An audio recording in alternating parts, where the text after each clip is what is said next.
Know Thyself is dedicated to the exploration of the most rewarding task an individual can ever embark on, the journey to find oneself. Our intention is to investigate the universal principles that have equipped our species to seek the treasure of all treasures, self-knowledge. With your host, Daniel Pawinski and Eduardo Manteca, this is the Know Thyself podcast. Love it. Sound good? We good? Yeah. It looks like we're moving. Yeah. All right, let me get comfortable here. No. In my chair. No, you can't. You cannot get comfortable. All right, man. All right. We're rolling. Game on. Cool, man. Welcome to the Know Thyself podcast, and welcome, Daniel. Hello. I'm Eduardo. And it's Welcome, crazy Eduardo. to say. What's that? Welcome, Eduardo. Thank you. I never very get to much. welcome you. Yes, I appreciate you, man. Man, just looking down at these notes right now, I can't believe what I'm about to say. But yeah, episode 35. Right. You know, this is crazy. You know, now into the new year, and we're really going to go ahead and explore a little bit what we spoke about in the last episode, in episode 34, with the age of Aquarius. Daniel wants to definitely elaborate a little bit more on, you know, not just the new year ahead, but really the definition of a resolution or a new year resolution and what it means to actually complete the journey or the cycle that we should be completing within that new year, and more so, you know, why we fall off that wheel, as you were just saying, and really understanding like what we have talked about and what we've posted about and whatever we've blogged about in regards to, you know, one side over the other in the case of light versus darkness, and then what it really means to kind of put ourselves together in as one in a communal sense, and what the true meaning of coming together is really going to be for us, not just for this year, but more so for the years to come. Because I know that with a lot of conversations people have probably had in regards to the age of Aquarius, it's not something that's happened overnight. I want to definitely stress that to people. It's just something that has been happening gradually. And so as we see these things unfold along the way, it's good to have our eyes right on target, you know, and know how to really approach the new shifts and basically witness old paradigms fall apart, which is interesting. Daniel and I were just talking about that, or seeing how other things will definitely not be resonating as the way they used to with us, and what that really means. And so without further ado, episode 35, let's go ahead and go right into this explanation as far as like what it really means to be taking on the new year and taking on a new era. Right. Yeah, no, I love that, man. I think that's a perfect way to explain that. And I really kind of how we kind of envision this episode is, you know, it's going to be very fluid, which is going to be kind of a conversation we're happening. And one of the aspects is we're going to kind of recap 2020 and kind of think about that and kind of really try to organize that into our mindset and bring it into the framework of 2021, which is really important. You know, and one thing we do want to kind of look at is that power of that New Year's resolution, really tapping into that Capricorn energy to make self-improvement movements for ourselves, and maybe kind of make some gradual, progressive steps to the bettering of ourselves. And we're going to kind of talk about how the New Year's resolution uses that. And then also we're going to kind of just give like an astrological forecast. And I think it's important to kind of give a timestamp for this, for when individuals are listening to this. This is, we're very much just kind of a forecasting of what we're going to expecting to see in 2021. And again, we can't really, through astrological energy, you're really not going to tell an exact event that's going to happen, but we can kind of look at the astrological forecast of the energy that's going to be available, and the energy that's going to kind of be working with conscious expression, and maybe the energy that might be working against consciousness expression, right? And that's what we're going to be kind of looking at. So we're not really going to be able to, like, this event on this day is going to happen, but we can kind of look at the available energy that's going to be ready. So I really kind of thought last week was, we were kind of looking at the age of Aquarius in the big cycle, in the macro. And what we're going to be kind of looking at today is kind of that micro cycle of it that we're going to see within this year, but just the importance of how important it is that we take this age of Aquarius and this transition and this birthing into this age so seriously, not only for our own spiritual progress, but for the spiritual progress of the generations that are set to come up in the next couple hundred years. So again, we have a really huge responsibility at this time, being the students of the occult, being students of esoteric, to go in to this age of Aquarius and this birthing of this age of Aquarius and do it through love and truth. For sure. And that's going to be one of the biggest aspects that we're going to be faced with. So, I guess right off the bat, let's kind of just get this covered, because we'll kind of get a little bit deeper. And that's usually how this podcast works anyways. It always kind of starts on the exoteric. And then as we start chatting, it gets a little bit more esoteric as we make our way in. But one thing I want to kind of just put some attention to, and most of the students of astrology that listen to this podcast will know exactly what I'm saying, and I would love for you to share more information in the comments as we kind of post about this next week. But one of the aspects that we're looking at is something you always hear about is, what is your New Year's resolution going to be? And this is actually a good time for the aspect of creating something new for your New Year's resolution, because you've taken your whole experience from that past year and you are making your way into really, as we're kind of approaching Aries, we're almost getting to the new zodiac year. So you really do have all this experience behind you to kind of see on what did I need to work on this year and what do I need to bring into the next year. Right. And Capricorn is a great planet for that. Okay. It's an earth sign. It's very disciplined.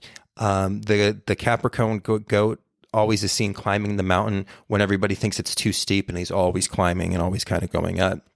So this is a great time to put some energy maybe behind a project, maybe behind a ritual that you're trying to get started, any aspect of self-improvement and self-betterment or even character development. This is a great time to kind of harvest that and put that into manifestation. And we see that, like, this is gyms base their entire year portfolio off of it's actually New Year's Day and people's New Year's resolutions, right? So this is a huge thing. All these people have this energy to kind of take usually it's more of a physical thing, like working out or eating healthier, but there's some kind of improvement that is being stressed upon the individual to make in their life. And Capricorn will bring that up to you, because Capricorn is ruled by Saturn. So it's like, this is a limit of yours. You're at your limit here. You need to be able to expand this. So Capricorn, again, always trying to give us discipline, is going to kind of push that to us. And one of the things we kind of wanted to break up on and kind of really try to investigate is, none of us usually have a problem working through this Capricorn energy on our New Year's resolution. A lot of us go these first 2-3 weeks really, really getting that stuff done and getting into that ritual. And it's a perfect time for it, because you're getting more into the expression of Capricorn as we kind of get deeper into that middle of that sign. And so what we want to kind of be aware of, and this is just like a little side note before we get into the bigger conversation, is just be prepared for the astrological shifts that happen. So from Capricorn, we go into the Aquarius, right? And Aquarius is all about community. It's all about interaction. It's very much, it's the sophisticated of the air sign, right? So thought kind of really comes in. So when we kind of move into Aquarius, sometimes, because it's a communal thing, sometimes we get pulled away from our rituals and we're not able to like do it at the same time. Or maybe we get pulled into social situations that makes us maybe stay out a little bit late so we don't wake up to do the sun gazing or something like that, right? There's just stuff that's going to happen. So what you want to do in that situation is not be as hard on yourself, being like, oh, I messed this up right here. There's no going back for me. Okay. Because you can really actually, with that thought power that kind of comes from Aquarius, you can actually kind of think your way through this and kind of really make through it. And this is actually why it's really good at this time to maybe make a friend at this new place that you're at. So maybe it is like you're at a gym and maybe there's somebody that you see there every day and now you're like communicating with this person, or some kind of connections being made. But it's a great time for that age of Aquarius to kind of keep you going on this resolution. Right. And then the biggest challenge as you make it through Aquarius is going to get into Pisces. Pisces is the last of the water signs. It's the in-between. It's a very much a time to kind of go within. It's a time for art. It's a time for like music and really kind of dealing with that subconscious and that water energy.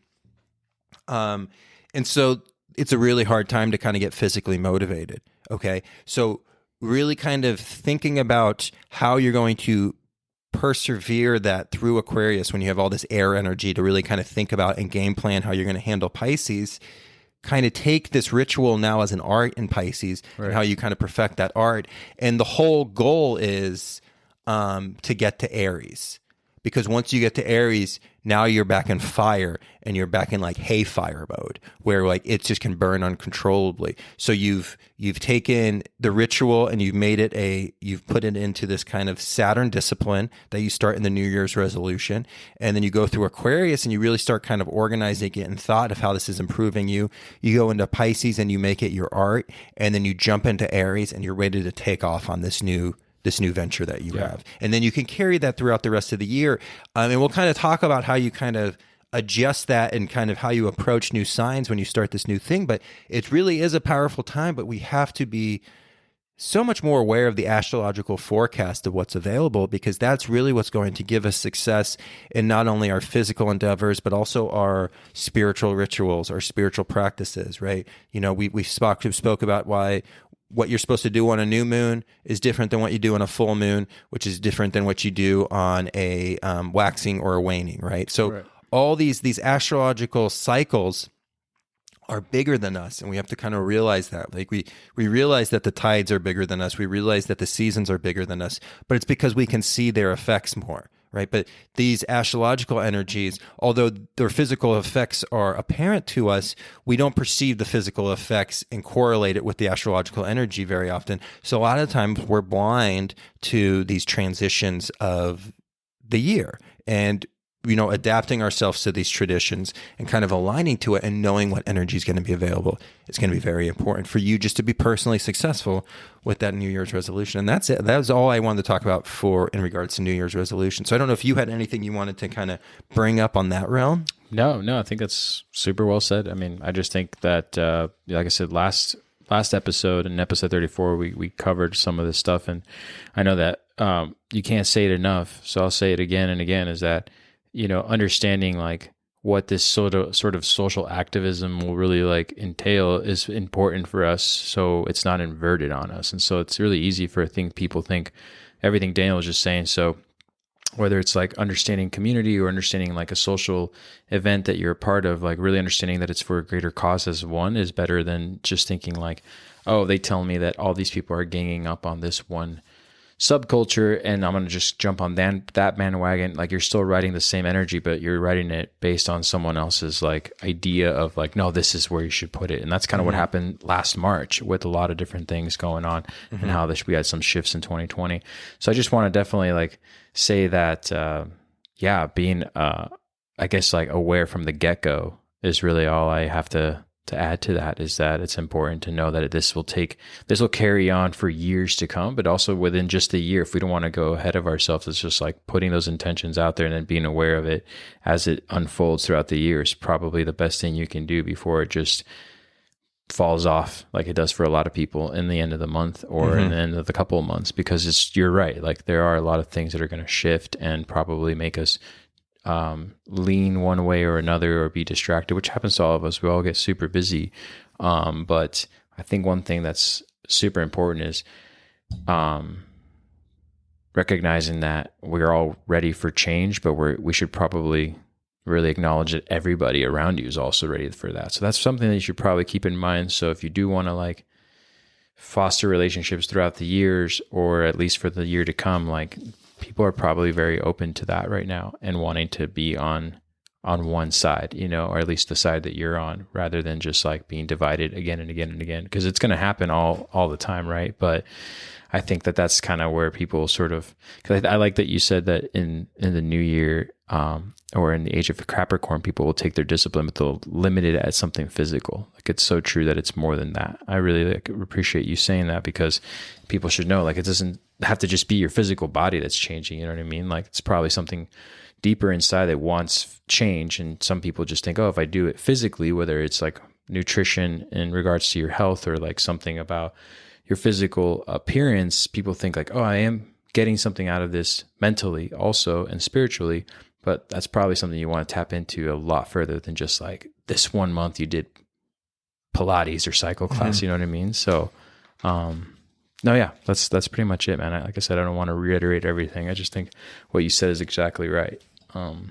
Yeah, and I think it's just a code that we'll kind of look at and we'll kind of keep touching on. So, and again, that was really the outside surface understanding of a New Year's resolution. And again, we're going to get a little bit deeper in this episode of really what this energy that we're about at this point is really coming through. And one thing I really wanted to kind of address to kind of get us started in that direction is the aspect that what we really saw with that great conjunction of Jupiter and Saturn was really a birthing of this age of Aquarius. Okay. Now, again, depending on where you are in your astrological schools, a lot of people felt like there's been other births that have happened, and it really doesn't matter because with how long these ages are, those 2,165 years, the transition ages are hundreds and hundreds of years long, right?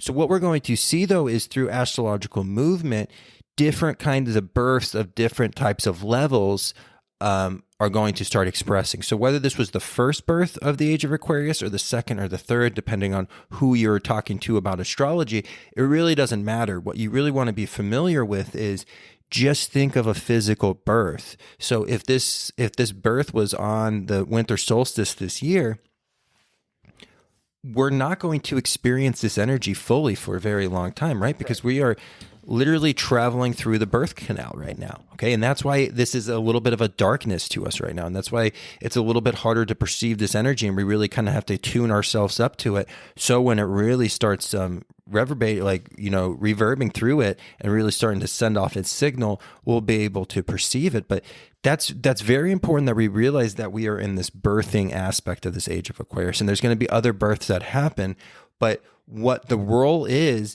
if it's this birthing aspect, we need to treat this birth like a newborn. And the only way, the greatest foundation you can give through a newborn is through love.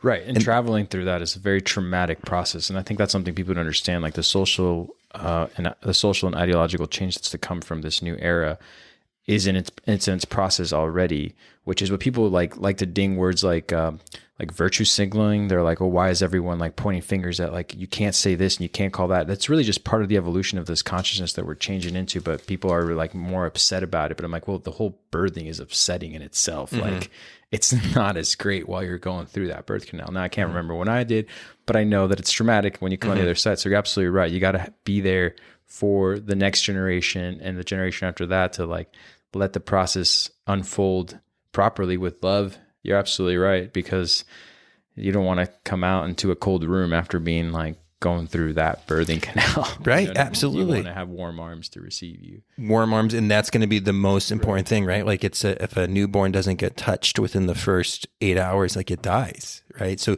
touch is very important. And like just that aspect in that transferring of love is going to be very important, because you're right. There is a trauma that comes with birth, right? You're getting connected. You're disconnecting from source. Like all your energy is within, and you're within your mother, and you're at this oneness, and then you move out to this kind of isolationness of, your own personal consciousness, which is traumatic. And I think that's one of the reasons why we do shadow work, and the esoteric is so kind of focused on the subconscious and understanding the subconscious, because so much of that is formed in those formative years. So what we're really looking at is, as a global consciousness, we are this newborn energy that really needs to, the only way that we're going to be able to create the foundation for these upcoming generations to be successful in this aspect of love and truth for the age of Aquarius is through this aspect of love. And that's going to be kind of the first step that we really, really have to kind of concentrate on. And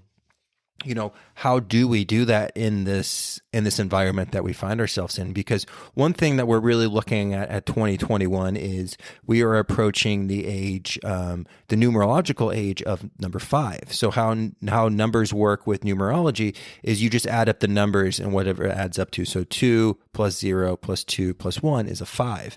And 5s in numerology, when it comes to numbers, are all about like new experiences and new things.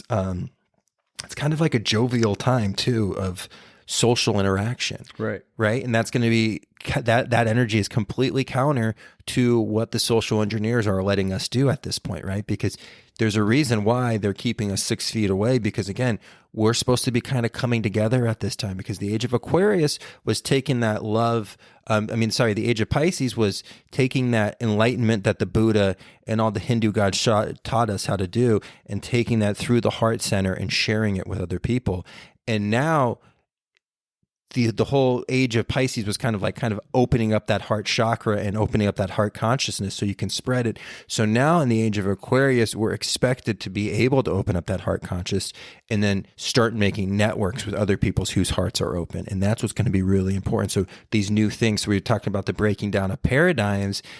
We're breaking down old structures and creating our new. And that's really, really important for us as a community, because Age of Aquarius is all about the community. And if we're going to create this foundation we need to use the building blocks that astrological energy is telling us we need to do. So that's making a community and a network of love and truth. Right. Right? Absolutely. You know? And so it's really, really important, And so what this Age of Aquarius kind of lets us know is, we are in this together.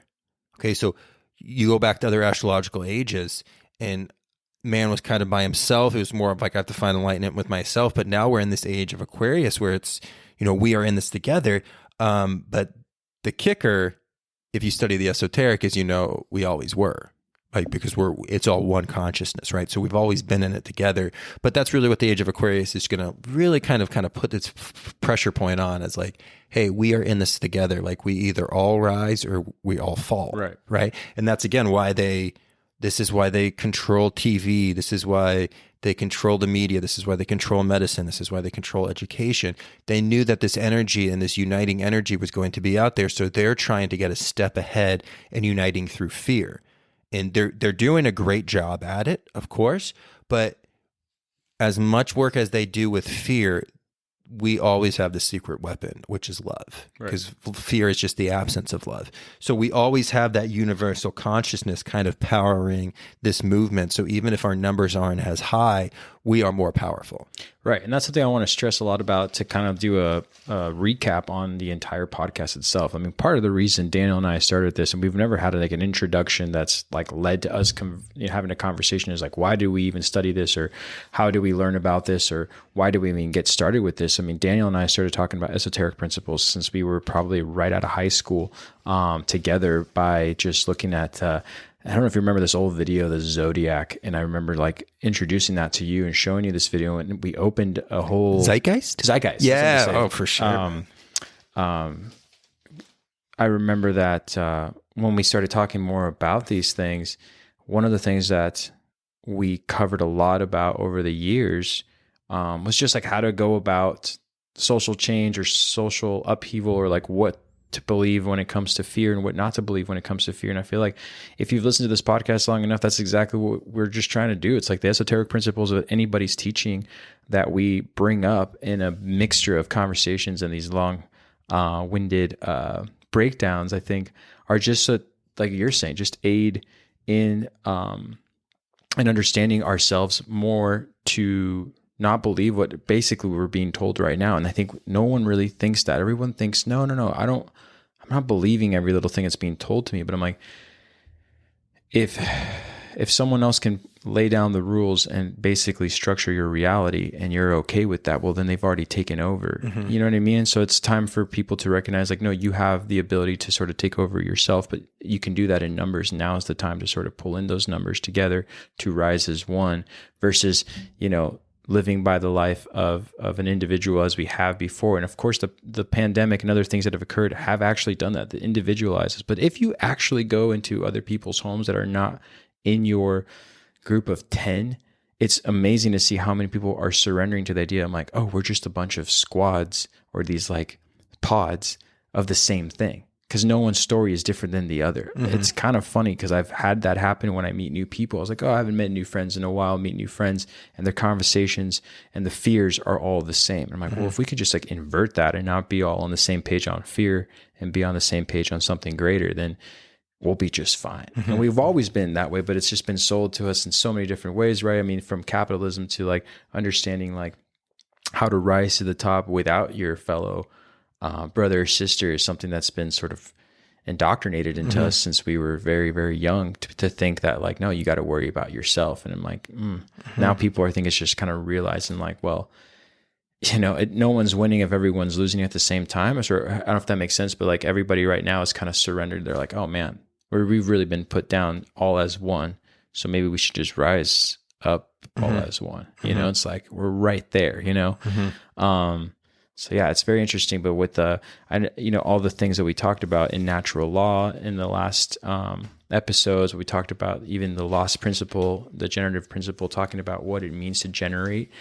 These are things that we definitely want to like visit again and again and have a better understanding, so that way we know how to apply them always. This is not what this always has been about, is the application. So I really stress that a lot. It's like that's what I want to keep doing with this podcast, is not so much talk about things that maybe you didn't know about, but things that maybe you've been feeling with inside and what they actually mean and what's going on. I've had conversations with people and they go, oh, what is this podcast you're doing with Daniel about? And if I ever even mention, things like astrology, it's funny how quickly people are just sort of like turned away. But at the same time, the conversations about how moods are changing in people's like immediate world has shifted is a conversation they're willing to have, but no one wants to know, well, what was the cause? What's the causality for that? You know what I mean? And I think that's just like what we're going to probably continue to do, is just sort of like really break down what the causality is of why we're feeling a certain way and what we need to do about it when we do feel that way. Right. Yeah, no, I completely agree, man. I completely agree. This is kind of our time to create our own networks, that new paradigm, and really kind of have a true recognition of how we can live and grow together. It's really going to be that a global awakening. And I know so many people are going to be like, but so many people are asleep. Well, we're not talking to the people that are asleep. Like, we're talking to you, and you are awake, and you are a conscious individual who is aware of your thoughts, your emotions, and your actions. And you are a creator. You are the creator. That's why we write the whole phrase, I am, right? I am is the most powerful words in the word. And it ends right there. It's just, I am. Like, I am consciousness. I am, period, right? I am the beginning. I am the ending. Like, there's so many times it's so funny when you hear other people talking and they say like, and you overhear somebody like, oh, what do you do? And they're like, oh, I am a teacher. And you're like, no, you're not. You're not a teacher. I am experiencing teaching. But I'm not, other than this, I am. Like, that's me. That's my statement. I am a creator. Like, we really have to understand that, we are the music makers. And this is how we approach this situation, how we approach this shift is going to be the tone that is going to play out for the rest of this age, right? Because it's really hard to change foundational knowledge. Like, if somebody's controlled by the foundation, it's really hard to make any kind of repairs to the structure. If the foundation is bad, you have to go all the way back to that source. So we really have such an important role to take on in this global awakening, and it really is. It's all about our connection, and one thing that we do have to be aware of too is, we have to kind of face why they've been able to kind of stack the chips against us is because we have been distracted. Like, we have been distracted. There has been, they've diverted this energy from us, and we're just kind of coming online to this information now. So we do kind of have a little bit of catching up to do. But one thing that I definitely wanted to address is, I'll say this and I'm going to come back to it. The only way through a problem is to actually go through it. Like, the only way to solve a problem is you have to go through it and you have to face it full on. And we have to face everything internally about ourselves that we need to change. We have to change everything externally in our society that we need to change. Like, we're not going to get to the top of this mountain by any of these habits that we've let form in our societies and even personally. Like, we have to cleanse all that, and we have to put it all through that alchemical process. So we'll kind of talk about why we have to go through a problem, and it kind of is a beautiful analogy for it. But I also want to take this time to just tell you just how much work you've done this year and just how proud universal consciousness is of you for doing the work. And I know you're probably like, oh, I could do so much stuff better and I could do this better. And that's true. And like, you're going to take care of that next year. But you made so many giant strides in 2020. The world was trying to feed you fear, and you pushed out love, and you pushed out the higher understanding of yourself. And you really, really tried to progress human consciousness and universal consciousness. And the universe notices everything. Everything is recorded, and it is so proud of you for the steps that you took. And we have to make bigger steps in this next coming year, and we have to be braver, and we have to be stronger. So if in 2020 your free will actions made the angels sing, in 2021 we're going to make them dance, and we're going to do this through thought, emotion, action. We're going to do this by aligning ourselves to truth. We're going to do this by not being afraid. And we're going to be doing this by loving our brothers and sisters and forming this network to make this evolution, to speed up this evolution of consciousness so we can get that alchemical gold. I love that. Right? So it's really, what are we going to do? The board is set. So, what is our move? Are we going to give in to this fear and chaos, or are we going to make the move of love, order, peace, and grace? And this is from darkness into the light. So, one thing we have to be aware of in this age of Aquarius is, like, hand in hand, we're all walking each other home. And it's really, really important that we understand just how important that community aspect is, because we're not going to make it through this age without it. Right. No, and it's good to recognize that and say that up front, because again, this is why we started this. And anything else that you've ever experienced, you'll have these experiences with people in the last year. Anything else you've experienced, I was going to say about feeling that separation. It's good to have the ability to recognize it. Now you know what to do about it. And I think that's something that no one ever really explores. I know that I've been caught in conversations where I'm like, well, I don't understand why this person was so combative when I was just trying to do something for both of us. I experience it with my line of work, and what I do is that, as like how you're saying, I am, and people want to just categorize you. They always want to categorize into like one thing that you do, but it's all, I always tell people everything I do is from the same foundation, whether it's podcasting, videography, healthcare, whatever the the vocation is, you put it, there, it's all still coming with the same idea. So whenever I've met other people and they're like, well, I'm just going to let you do this on your own, I'm like, no, I'd rather do this with you, because that's where I'll find inspiration. That's where I'll find direction for the both of us. And I think it's time to sort of like pick up that call a lot more now than ever. So yeah, I agree. I agree with what you're saying.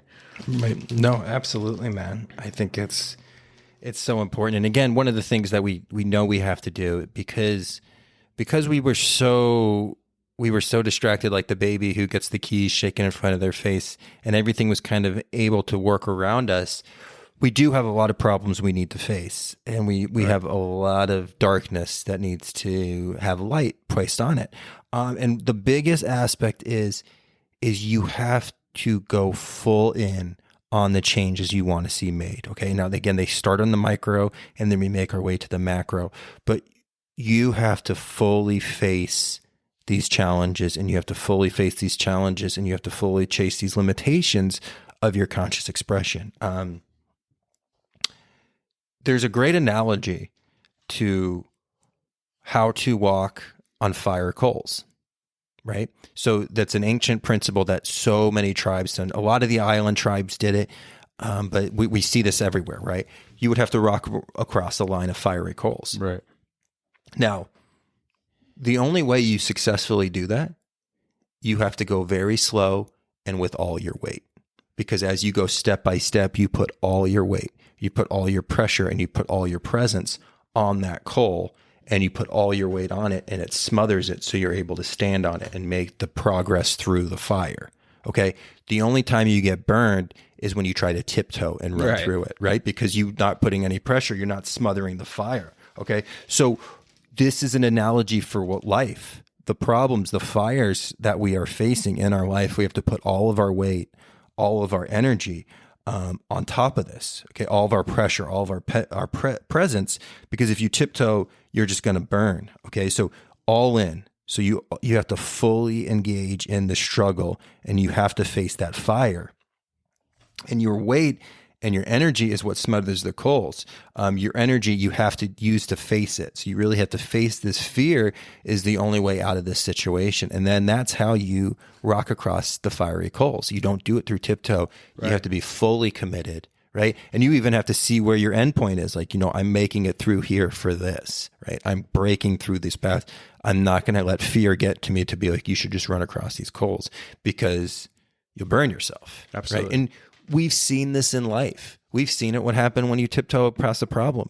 You've seen what happens when you tiptoe across something that you wanted to experience in your life, right? Like, that's something that I've tried to take on. Like, certain aspects of my life I've always kind of tiptoed around because I was like, oh, I'm kind of self-conscious. I don't know if I'm going to talk to that person or something. And like this year, I'm just like, F it. You know what I mean? Like, I'm going to just put full energy into this. Like, I'm going to reach out to this person, whether it's, whether they're like an occult researcher that has 1 million followers, I'm going to reach out and be like, let's kick it and talk on a podcast, right? I'm not going to let any kind of self-confidence, like, oh, we're just a small little baby podcast, like, not going to get in the way anymore. Right. Like, all the energy, all the pressure, all the presence, right? And that goes in all different kind of realms. And so we really want to understand that analogy and always think about that analogy, even when you're going through like emotional turmoil, facing the emotional turmoil. You have to go in it with full recognition, full consciousness, if you really want to see through and find the causality of that problem. Because even if it's emotional turmoil that you think was caused by somebody else, you can probably get down to the levels of seeing where the causality actually came from your consciousness. Absolutely. You know what I mean? And it might not still, it could be like, oh, but they did all this terrible thing, but it was just like, yeah, but your consciousness for some reason wasn't seeing the pattern that was telling you that was happening. Oh, it wasn't seeing the signs, right? You didn't have to get hurt this bad. Like, even if there's unfortunately people I know who were so innocent in relationships where somebody did like something totally terrible and that person didn't deserve it, but where their consciousness needed to come in is like, you should have picked up on these signals and these patterns quicker so you didn't have to go through all this pain. But you have to face all the pain that you ignore. And in society right now, we've ignored the travesties that are happening. We've ignored these social engineers for what they're really doing. So what part of this network's going to be doing is, walking across the coals of the fires that we've created to get to the other side, and again, hand on hand, full support of each other, and, being the biggest fan of your fellow brother and sister on this journey, because we need that support from each other too. That's the network isn't just so we can like call each other and share resources. It's also a support network so we can keep each other strong in this very challenging time that we think we're in now. But if we're looking at patterns and if we're looking at pattern recognition and looking at cycles, if these people are really trying to do what they're going to do, it is supposed to get darker in the near future. Right. Right. Right. Yeah, I'm a big fan of, if you know me personally, I've always been a big fan, Daniel can attest to this, but of the Sufferfest. I call it the Sufferfest because of the glory that comes with it. It's never been about like what I do by the means of like what you've just seen me do. It's more about the process. Like you're talking about going through the pain, facing the pain. I like to face the pain because it's always been a guaranteed, like nothing in life is guaranteed, but facing the trials of your life always has this amazing reward at the end, which is why I think even when you're a kid, you learn that when you finally let yourself have a good cry and it's out of your system, you feel like you can take the best nap ever. The best nap ever. Because you've really just like, you've let energy sort of go through you, come out the other end, and understand that now you can sort of like relax and breathe and calm your energies down.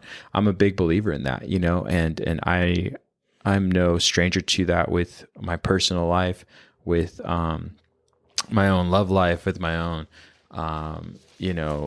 social life.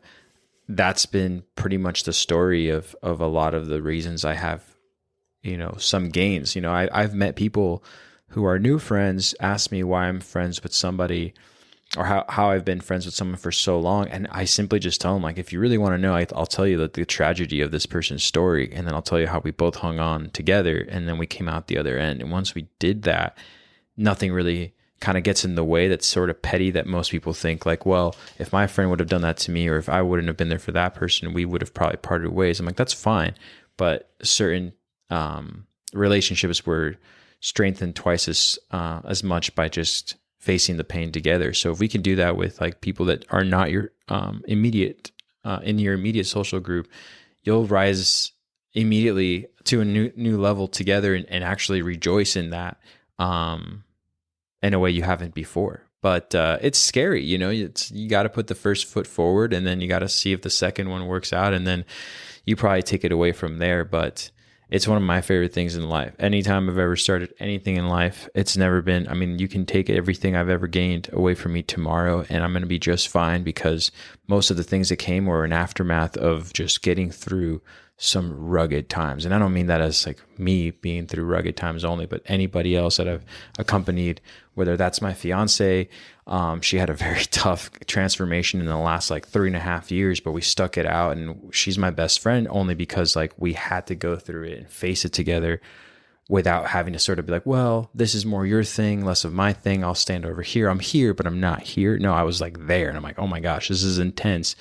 But coming out the other side has been very blissful, because I couldn't hide it and she couldn't hide it. And we're both like, well, if we're ready to face this together, then let's do it. And we did. And so like, that's my take on it. But I just hope more people can do that without having to be too afraid, whether it's in a committed relationship or something, you, like you were saying, answering the call to certain things that you might have been like, well, am I worthy of connecting with that person? It's like, absolutely, you're worthy of connecting with that person.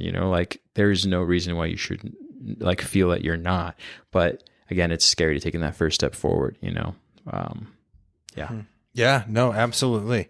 Absolutely. And it's just such a important thing, because even, when you think about the word diagnosis, dia is through, and then gnosis is knowledge. Like you to solve a disease, to solve an affliction, you have to go through knowledge. You have to go through the experience, absolutely, right? And that's what knowledge is. It's the qualification of experience.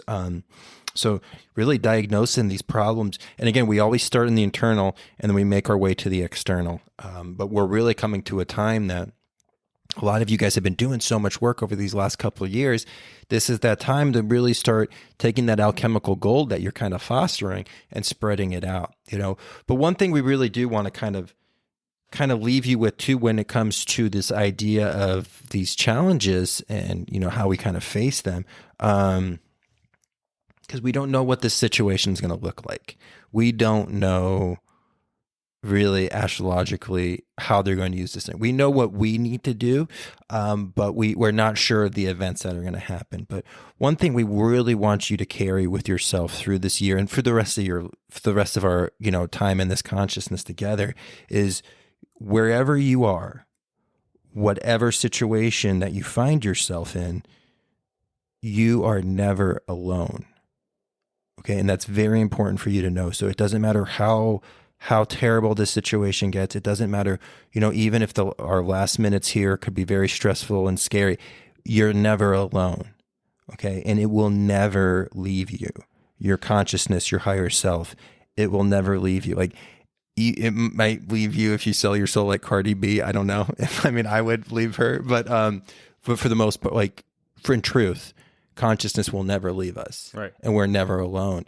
And that's really, really important that we hold that on as our foundation as we move forward. And that this is a principle that you align yourself to. And this is the principle you make your decisions from, through truth, love, and the idea that love and that truth will never leave you. And you make every decision through there for the angle of love, for that aspect of love. Okay. And that's going to be what is going to give you peace, love, and grace, which is what we're all after in this experience. Yeah. Right. Oh, well said, man.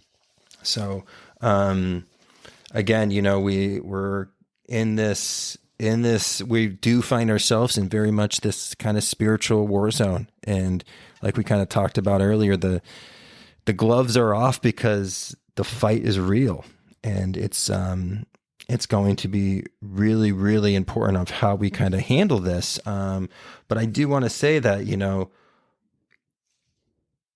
being in this spiritual war zone and really fighting for the expansion of love and consciousness, it is, and I'm saying this, and I know Eduardo agrees with me, it is an honor to be serving in a little foxhole with you, which we call the Know Thyself podcast.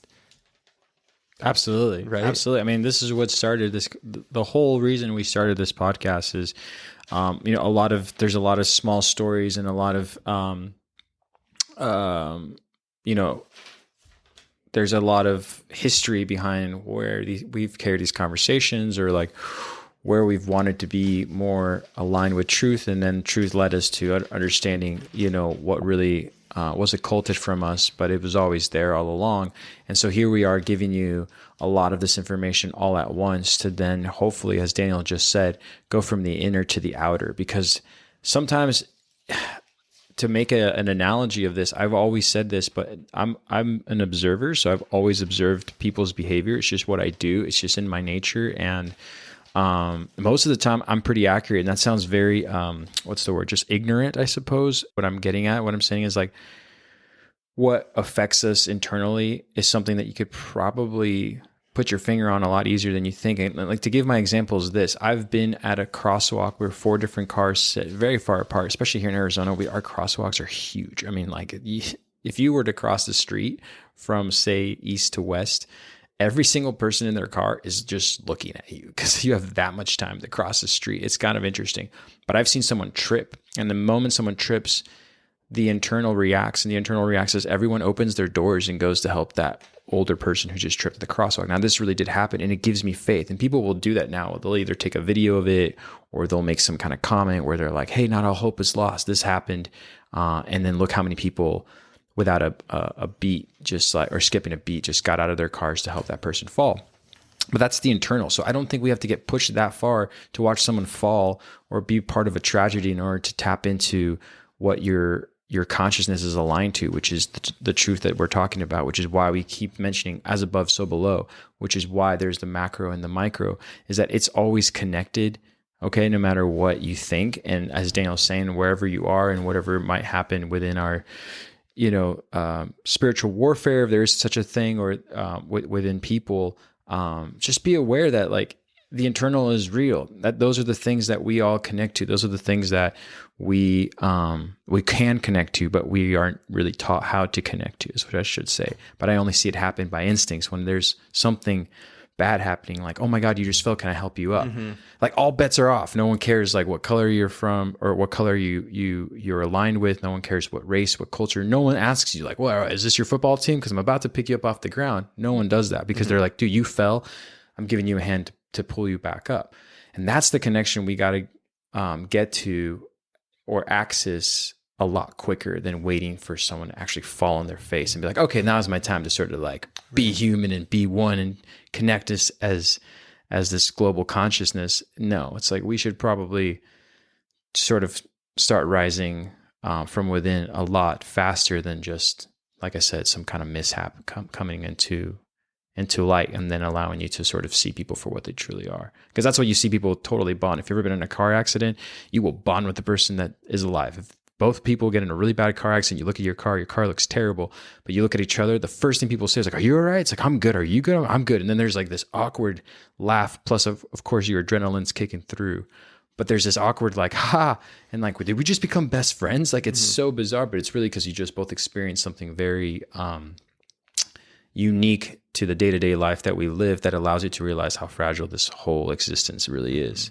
So I just don't think it has to be that severe. Yeah, that. I think you're right, man. I think you bring up a good point. Is like, let's not wait for the old man to fall down to start helping each other up. Like, we don't need to do that. Like, we know that fall's going to happen. So let's just like start helping each other right now. Exactly. So yeah, I think, again, and two, I think like what Eddie just resonated to, it's nothing that your heart has not already told you. Right. Like, we know we know that love will win. We know that nothing is in vain, and we know that everything is recorded. And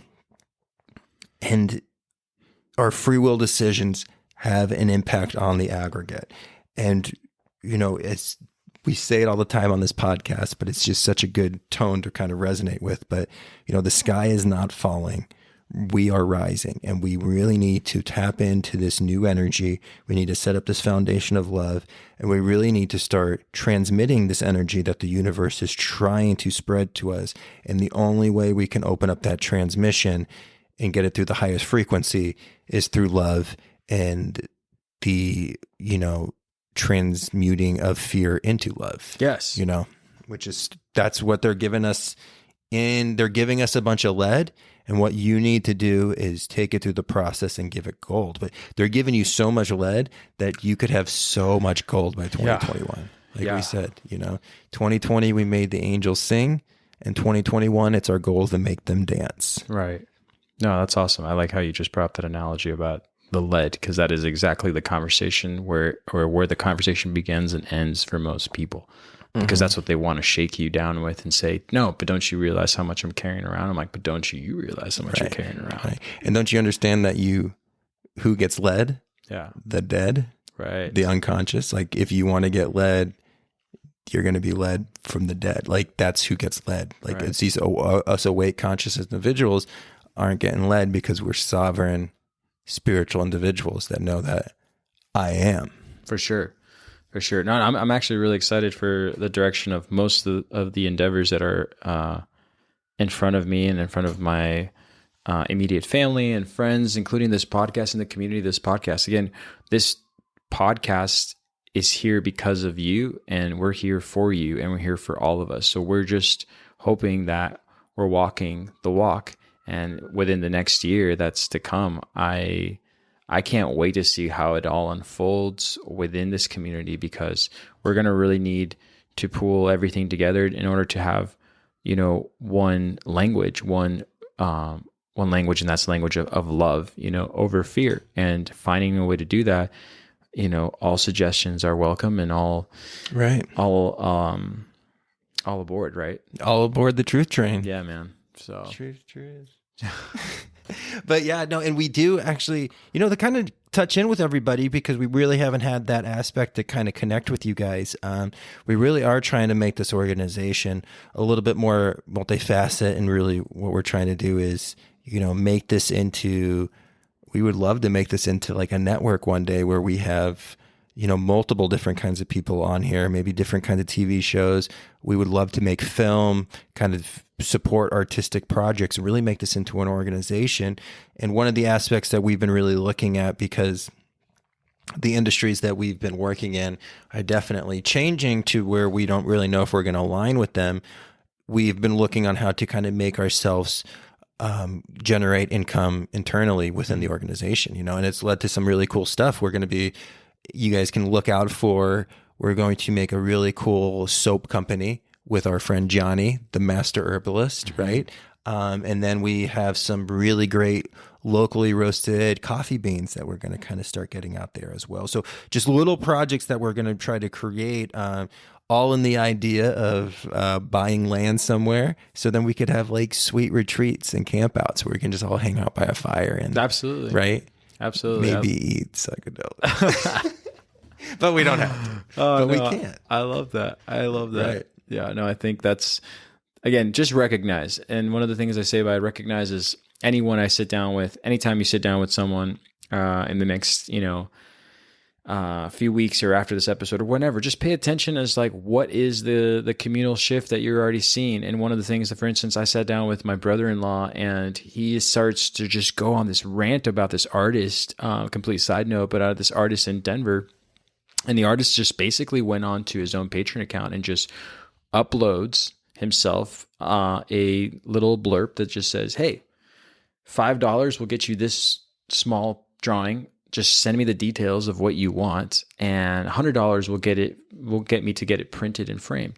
And he didn't realize he was even like a popular artist. He knew he had like a little niche, but he didn't realize, and he had to put a pause on it, because it just got flooded with just suggestions. And anyways, but he was so tickled by it, not my brother-in-law, but the artist, because he's like, how many of you have reached out to me and just like, can you draw this? Or my grandmother just passed. This is like, I want you to make a cartoon version of her. And he just would do it and send it to them. And people were just amazed by the fact he was doing this. But what I'm getting at is those are specifics, right? So we're talking about an artist. We're talking about how he used a certain platform to then get himself out there, to then connect with. But if you look at it from a very basic to the bones standpoint, he's just connecting with people. He just put his guard down and people put their guard down. And then this huge influx came in that just exploded. And then we dial it all the way back to that moment where I was sitting with my brother-in-law and he's just tickled by that. So by the ripple effect of people behaving that way and him allowing himself to, him being the artist, to be so open with the community, it rippled all the way for him literally sitting on the couch with me, my brother-in-law saying, I got to show you something. Like that, I'm watching what he's showing me, but I'm more smiling inside because I'm like, this is cool because people are recognizing like whatever limitations we had before, we can always bring those barriers down. You know, we just let the barriers come up because we just sort of let it happen. You know, okay, this is the way we have to go. This is the only way out. Then I guess this is the only way out. It's like, no, it's not the only way out. The maze that's constructed in around you is constructed by someone completely different than you. So that is not you. And if you can, there is a way to create a ladder that just sort of takes you right out and the other side, rather than having to go through a maze that's been there before you. So I'm saying like, this all might sound very airy. This might sound very like up there and very much like all over the place, but I'm just saying like, it's closer than you think. And that could be just like even flash mobs. I think it's hilarious that people are so into watching them, but I'm like, what you really are into watching is people just sort of being their greatest selves all at once and not letting anybody judge, or not just judge them, but, sort of make a choice for them as to what they're going to get out of this in the end. No, it's just like people are there reacting. And that's what we're watching when we watch the flash mob. You're watching the people's reaction who are watching the flash mob happen, and the people doing the flash mob are like, oh my God, look at the impact we're having. Like, again, this is sort of lame YouTube videos that I'm talking about, but if you were to go 50 years into the future and look at these videos back then, you might have grandchildren saying like, what was the big deal about this? Like, we all recognize each other. I'm like, yeah, but back then they didn't. So when this would happen and we came together for some reason that didn't have, some kind of monetary like expectation, people were amazed by it. You know what I mean? So anyways, it's already happening. Just pay attention as to, where it's happening in your social circles and recognize that we're all ready for this. We just need to like go a little bit beyond just flash mobs, and those are cool. But like let's bring more of that for the greater good, or to add into our universe. Yeah. So yeah, no, I love it. So yeah, always let us know. Always connect with us. We love hearing from each and every one of you guys. And if you have any ideas, because I do see land in the future, I'll be like, you know what you should do on the Know Thyself land? And be like, tell us. Yeah. And then you tell us, and I'm like, that's the best idea in the world. Absolutely. Back to the thing I just said about, recognizing where people come together. I know that we use words like festivals, or there's an event like Burning Man, or there's an event that makes people go, no, this is like a religious experience. We're all here together. But like, we can do that with almost anything. It doesn't have to just be this one musical festival or this one niche of like art that, happens once a year. Like, we can do this all the time, right? So having that land, having that space to sort of create more will only enhance all our lives, I believe. I love it. So anyways, 2021. Well, until next time. Cool. Breakfast is the most important meal of the day. Not only does it give us the energy we need, it also gives us an opportunity to make a positive environmental impact. Earthling Food Company originated from the simple truth that what is good for the body is good for the planet. They create delicious, plant-based food that lifts us up rather than weighs us down. That's right, you will never find preservatives, refined sugar, oil, animal products, gluten, or any other crap that is environmentally destructive. Only the good stuff. Would you like a hearty granola that is both delicious and healthy? What about something with zero cholesterol or an alternative to scrambled eggs? Earthly Food Company has you covered. They are a brand new husband and wife startup, so check back regularly for new products. Greg and Jen have been listeners and supporters of the Know Thyself podcast since our very first episode. We first collected on a philosophical conversation, and then through the conversation learned about this really exciting new project that they were creating, which is a organic, amazing granola that they want to share with all the listeners of our community. Artisan granola and seasoning make a great holiday gift. Visit earthlingfood.company. That's earthlingfood.company. Did you say earthlingfood.company? That's exactly what I said. To order online and use the discount code Know Thyself. That's one word, Know Thyself, for 15% off your purchase. They are also offering free shipping on orders over $70. So, order online today. I would do it like right now.